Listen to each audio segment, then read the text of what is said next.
Batslos 13, San Juan Dos Mafia Production, DNC Records, Pop Nani, Hard Rap, Goy Bungo.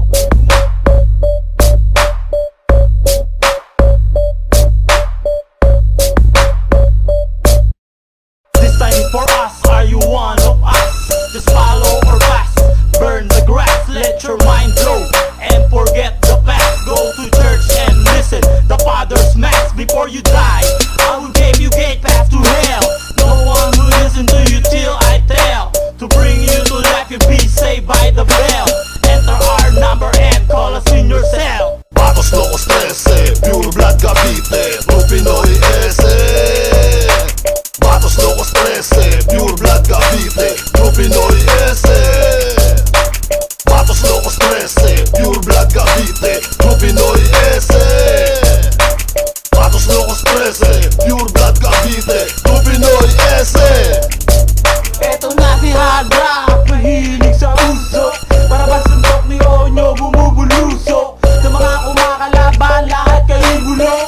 Simple lang gumalaw pero malupit kung bumitaw. Lahat ng hip-hop napapahiyaw, pero lang bibitaw kasi eto na ang oras para kami bumiradas.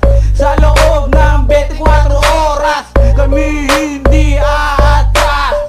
Para malaman nyo kung sinong tunay na alas.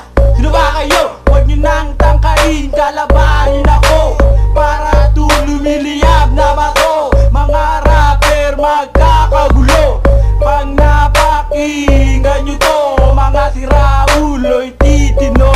Kasi naman ako hindi Batos Locos 13, Pure Blood Cavite, True Pinoy ese. Batos Locos 13, Pure Blood Cavite, True Pinoy ese. Batos Locos 13, Pure Blood Cavite, True Pinoy ese. Batos Locos 13, Pure Blood Cavite, True Pinoy ese. Pagsamasamahin nyo na lahat ng rapper ng Maynila. Cavite boy lang puputol sa inyo mga dila. Napatrip lang kasi ako sa inyo, kaya kayo nagsulat na ako ng sarili kong liriko. Isama nyo pa pati na si Mike Tosa.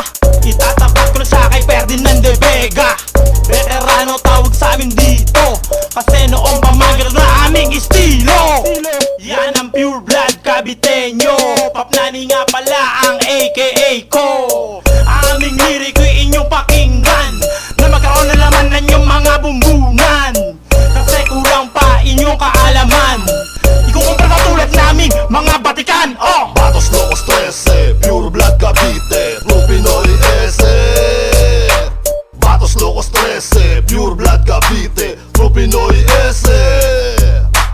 Batos Locos 13, Pure Blood Cavite, True Pinoy ese. Batos Locos 13, Pure Blood Cavite, True Pinoy ese.